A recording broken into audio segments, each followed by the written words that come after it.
This has been a very requested video series, and it's finally time to start it. I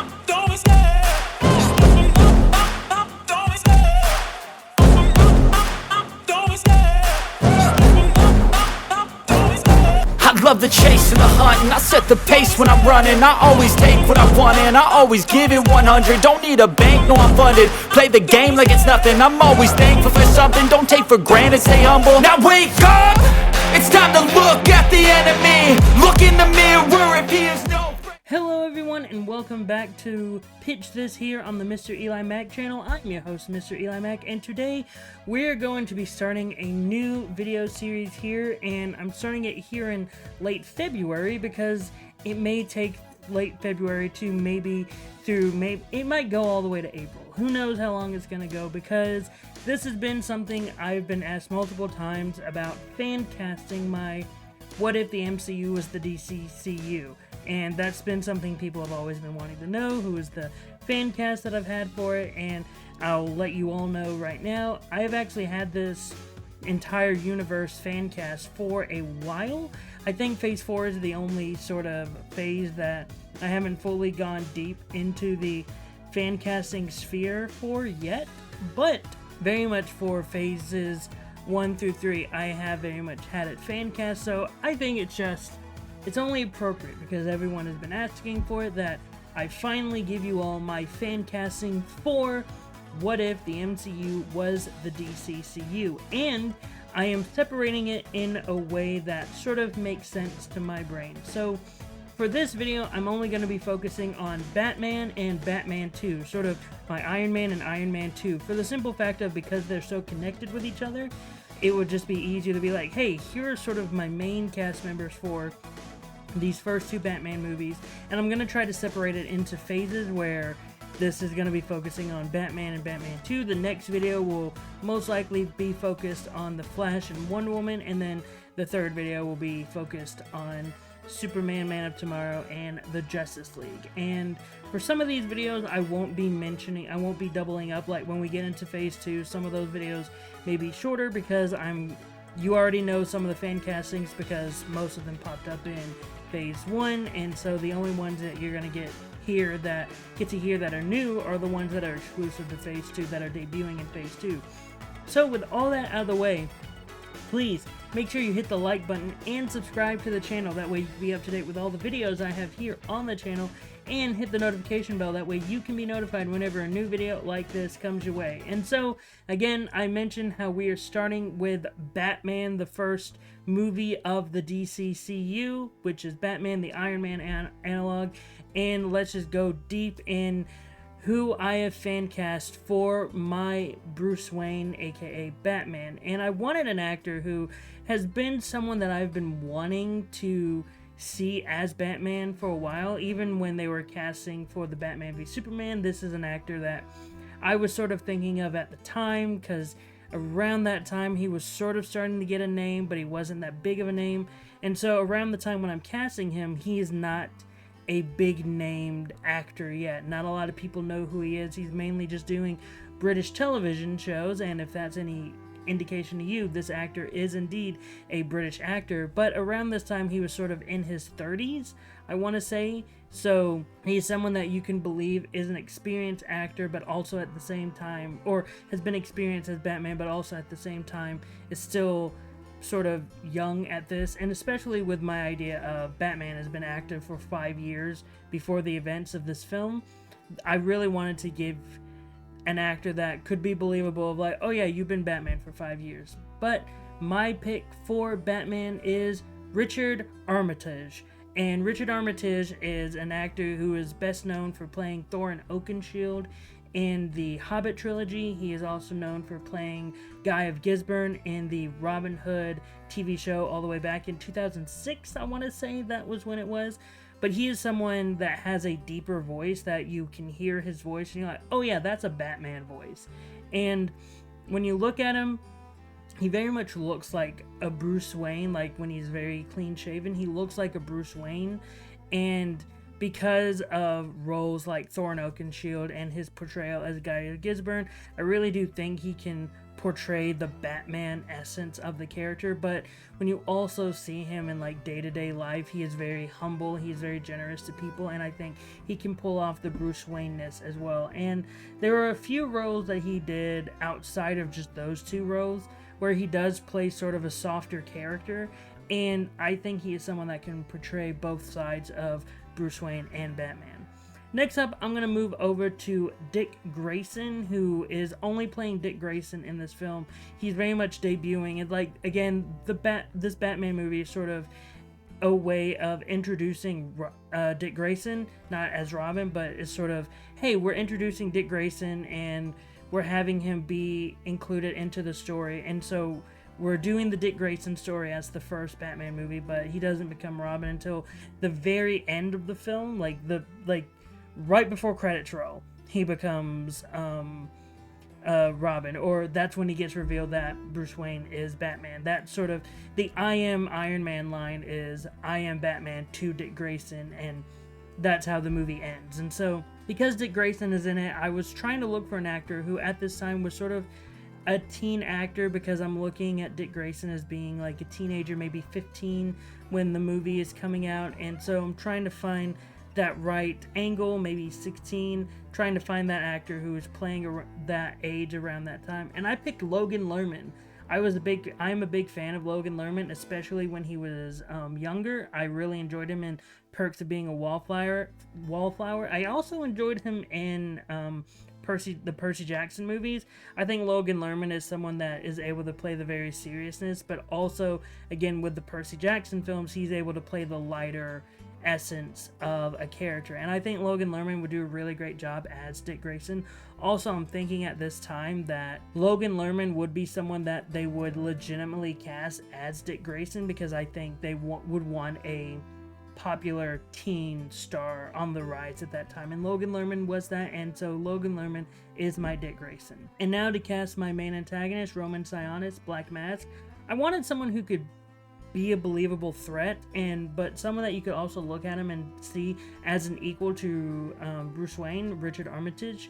And I know this is an actor that has already been in DC films, especially in the Man of Steel movies, but I cast Michael Shannon as Black Mask. I think Michael Shannon can play very great mob leader type character, but also at the same time, I look at Black Mask is someone that has two personalities, sort of like how Bruce Wayne has two personalities.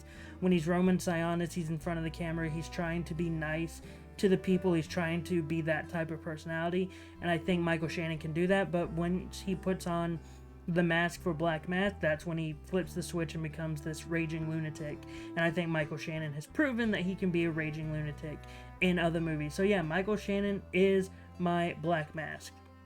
Moving on to Captain James Gordon, I have him being a captain in this film. I don't think I have him becoming a commissioner until Batman 3. But Captain James Gordon, I wanted to cast someone who I thought was perfect for the role. And I know some of these fan castings throughout this entire run are sort of obvious fan castings that people will be like, oh, you're being very generic when you pick that choice. And I understand that, but the actors are good, and around this time, this actor is not the big name he is today, and so he's still trying to find his footing around this time. I think he is still trying to find his footing as what type of actor he wants to be. So for Captain James Gordon, I cast Bryan Cranston. I know it's an obvious choice. He already did the voice of him, and it's like, in my opinion, it's a no-brainer that you would cast Bryan Cranston as Captain James Gordon. Again, a majority of the cast that I am picking for this film, a lot of them hadn't hit the stardom that they have now. Like, I want to say Breaking Bad is literally just starting as the movie would have been made and been released. So, very much, Bryan Cranston hadn't really hit the peak of his popularity at this point that everyone's like, oh yeah, of course, we want him to play James Gordon. So at this point, he wouldn't have been, like, the obvious choice. And so, I'm still thinking Bryan Cranston could be a great job as James Gordon. He has proven it in animation form and just the type of actor he is. He has proven that he could play a great James Gordon. So Bryan Cranston is my James Gordon. Next up, I'm going over to the main love interest, Vicky Veil, Vicky Veil is sort of the person I'm serving as the main love interest throughout the trilogy, and is sort of serving as the final goal for Batman. I know I am someone that very much wants Batcat to be a thing. I am someone that always ships Batman and Catwoman together, but doing this trilogy, I was very much thinking, oh, Catwoman wouldn't really work in the way the MCU had done the story for Tony and Pepper. Catwoman wouldn't have worked, so that's why I went to Vicky, because Vicky works in the Pepper Potts role, where she is someone that will push back on Bruce, but also at the same time be someone that will support him.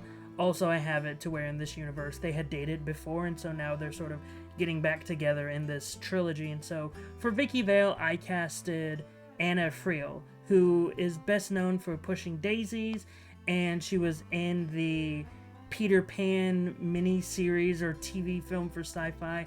Can't remember what it's called, but she played the captain of the Jolly Roger before Captain Hook became the captain. And Anna Friel, in my opinion, is a great actress. She is someone that I have believed deserved a lot more work than I know her for, and she's probably gotten a lot of work, but it's just I barely see her and stuff, and I think she is legitimately a great actress, and I want to see her in more stuff. And I think putting her as Vicky Veil, as sort of, oh, this is a reporter that is going to push back on Bruce Wayne and push back on other characters, I think she very much works for that role. Also, I think she is someone that you can see with Richard Armitage and see a good chemistry between them, in my opinion, and that's why I cast Anna Friel as Vicky Veil. Next up, I'm moving over to the main henchman to Black Mask, Lester Buczynski, aka Electrocutioner. He is sort of going to be serving as the main henchman to Black Mask, sort of the Raza of the Iron Man films, where he was sort of the leader of the Ten Rings in the origin story of Iron Man. He is sort of serving as that main hench person. And for that character, I cast Josh Stewart. Josh Stewart is an actor that has done a lot of great work. He is someone that has legitimately have been in a lot of stuff, even as a main henchman. He was in The Dark Knight Rises, and he was sort of the main henchman to Bane. He was in The Punisher, and he played sort of the Pilgrim character, where he was just murking fools right and left, going up against Punisher and standing toe-to-toe. And I think Josh Stewart is a really great actor, especially when you're like, oh, we need someone to sort of be be a physical threat for Batman whenever Black Mask can't be. And I think Josh Stewart fits that role perfectly. He even has that sort of like distant stare of you can be intimidated just by him looking at you. And I think that as someone that would be the right-hand man to Black Mask, I think he's perfect for the role. So yeah, Josh Stewart is my Electrocutioner. Next up is Alfred Pennyworth, and I know I have Alfred lower on the list, but it's because he's sort of filling that Jarvis role, except Jarvis is an actual person in here. So Alfred, we're getting cast in Alfred, and when I was thinking of Alfred for this role, I was thinking of someone who could believably have been a ex-military personnel, an MI6 type character, and also someone that you can look at and be like, oh yeah, he went into theater and he was close friends with Thomas Wayne. Like, you can believe all of this stuff about him just by looking at him. And I picked Timothy Dalton as Alfred Pennyworth, and Timothy Dalton has a history of playing an MI6 character. He was James Bond in the late 80s films, License to Kill, and I can't remember what the other one was. I can't remember what the other Timothy Dalton James Bond movie was, but he has played an MI6 character. But he is also someone that you look at him and you can be like, oh, I can believe that you were an actor when you were younger, and I can believe that you can be a caring person, a caring father figure to Bruce Wayne. And I think Timothy Dalton is a great actor. I think he is one of the overlooked James Bonds, and I think he did a great job as James Bond. And sort of, I could look at that era as sort of like an origin story of a young Alfred, and now he's here helping Batman, and I can believe that he would do all that stuff and also be someone that is caring to Dick Grayson and to Bruce Wayne. So yeah, Timothy Dalton is my Alfred Pennyworth. Next up, I am casting the other major force, like main hench force behind Black Mask, which is Larissa Diaz, aka Copperhead. And I know her character is very much was created sort of later than 2008, and I didn't realize that until now thinking about it. And when I was putting this cast together, I was like, oh, her version of Copperhead really wasn't introduced until later. But just like how movies do, they can easily gender swap. Copperhead is even one of those characters that when you look at that character, you can honestly see someone that is either male or female carrying that title of Copperhead. And so I just decided to just keep it as a female character. And because this was a character that was a little bit harder to cast, and especially with the person I did cast, I cast someone who was very much a young actress at this time, who was very much mainly working in telenovelas, who was really not known by the American audience at this time. But I think it's fine that the American audience didn't know her yet, because as time would go on, a lot of people know who she is now. And not a lot of people, but I mean, she has made a name for herself in Hollywood. And I cast Genesis Rodriguez, who has been in Tusk, who was in Tusk as Justin Long's main love interest, and she also played Honey Lemon in Big Hero 6. And she was also in The Umbrella Academy Season 3 as sort of the main love interest to number 1 of The Umbrella Academy. And so I very much wanted her in this role. This would be sort of like her first major Hollywood role, and her character wouldn't have many lines, and she would be mainly used to be like a physical threat for Batman, and someone that could go toe-to-toe with some characters like James Gordon, and be someone that would be a bodyguard-esque character for Black Mask, because I feel like Black Mask would have a lot of powered people or people with special abilities to protect him from any harm, and I would look at Copperhead as that character. And I think Genesis Rodriguez is a really great actress, and I think this would be a great way for her to have a lot of physicality in the role. And again, I also think having her, though at the time I don't know how well her English was at this time, having her be someone that is very much not speaking a lot, but using a lot of physicality and showing herself as a strong female character, I think she would do really great for the role. So Genesis Rodriguez is Copperhead. Next up is Harvey Bullock, and I'm casting an actor who already played this character because I really automatically just loved this actor in this role when I saw him. And even when they announced, oh, this actor is playing this character, I was like, oh, that's perfect. And so going back and trying to cast Harvey Bullock again, I was like, I don't want to change it. We're just taking this actor and casting him in this role years earlier and putting it in a movie. And so I cast Donald Logue as Harvey Bullock, who played Harvey Bullock in the Gotham TV series. And I think Donald Logue did a really great job as Harvey Bullock in the Gotham TV show. And so I just thought, oh, since he did a great job there, I'm just going to put him in the movies.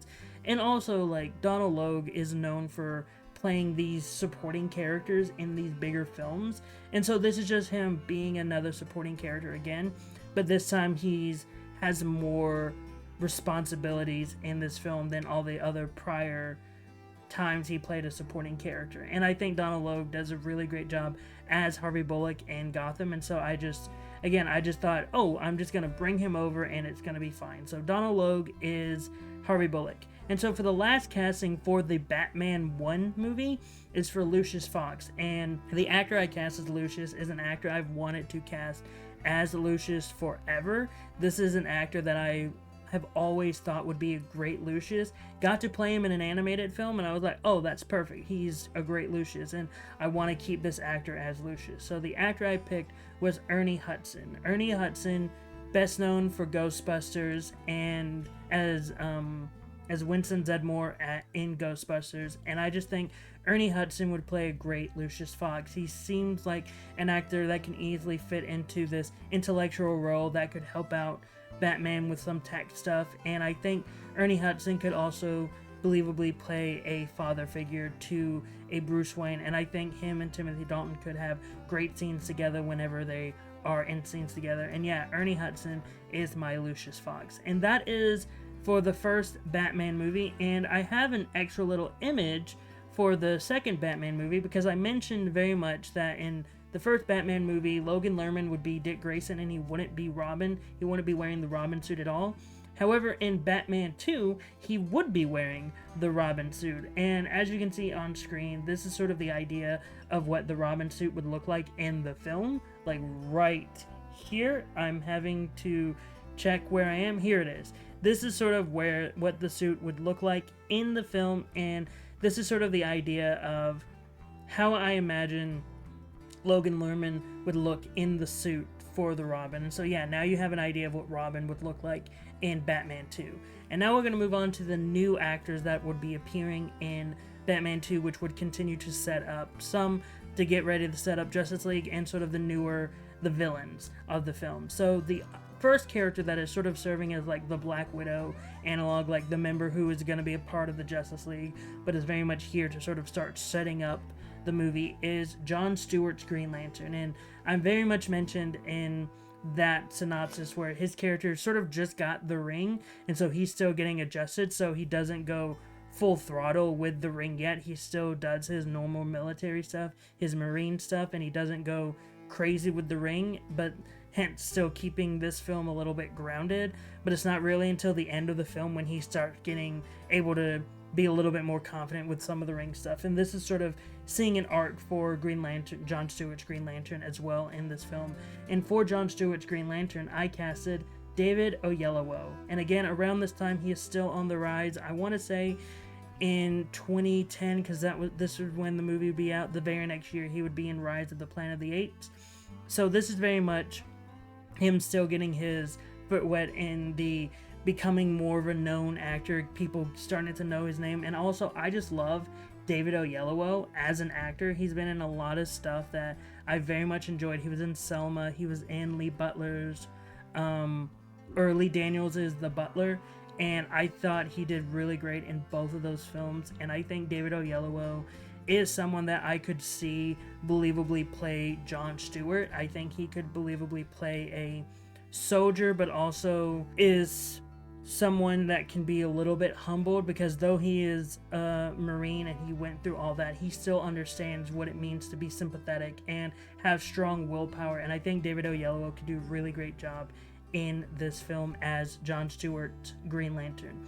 Next up, I'm going to go over to the first villain, who is sort of serving as the Justin Hammerrow, Oswald Cobblepot, aka the Penguin. I had a different actor in mind for the Penguin, but then I started thinking about it and I was like, oh, I really don't think this actor could really fit what I'm trying to do for the Penguin in this film and how he's supposed to be an analog for Bruce Wayne. So I went through and I cast this actor instead, who I think would do a better job in that part, and it is Eddie Marsan, who is known for playing Inspector Lestrade in the Robert Downey Jr. Sherlock Holmes films. I really enjoyed Eddie Marsan in those movies. He also played one of the villains in Deadpool 2, and I thought he did a really good job in that movie as well. I think Eddie Marsan is a very fun actor, and I think he could do a lot of great comedic stuff with the Penguin as well, because I see the Penguin serving more a comedic element in this film as well. Sort of serving as like, hey, I'm the villain that's been around the longest in terms of Batman's history. I've been doing this longer, but not a lot of people give me respect. And so I could see him playing off of that insecurity and also wanting to be more like Bruce Wayne, even though he is nothing like Bruce Wayne at all. Next up is sort of our main antagonist serving the Whiplash role, which is Victor Freeze, aka Mr. Freeze. And I decided to cast an actor who had been in Batman movies before, because when I was casting for Mr. Freeze, I was looking over like, okay, who could believably play a sympathetic doctor that we don't have to kill, and someone that you can believe his intentions are true and right, and you could sympathize with what he's doing. And I was like, oh, when I looked at this actor, I was like, oh, this is like the perfect pick. I'm not gonna even try to pick anyone else. And I picked Gary Oldman, who has played Jim Gordon in the Dark Knight trilogy, and I think Gary Oldman could do a fantastic job as Mr. Freeze. I could see him being a character that is very much filled with anger over no one really trying to help his wife. I also see Mr. Freeze is someone that worked for Wayne Industries and being forced out, not by Bruce Wayne, but by someone else that works there. And Bruce feeling guilty that Victor Freeze was unable to get his work done and feeling responsible for what he has become. And I think Gary Oldman could deliver that sympathy, that hurt, that he could. I feel like he could play the role of Mr. Freeze. He's proven multiple times that he can make villains sympathetic and likable, and I think that Gary Oldman could easily make Mr. Freeze a great character. So Gary Oldman is my Mr. Freeze. And finally, I am casting for the round out this fan casting for these two films. I am casting my Nick Fury as character, who is John Jones, Martian Manhunter. And for this one, I really wanted to find, and by the way, this character would also appear in the first Batman movie.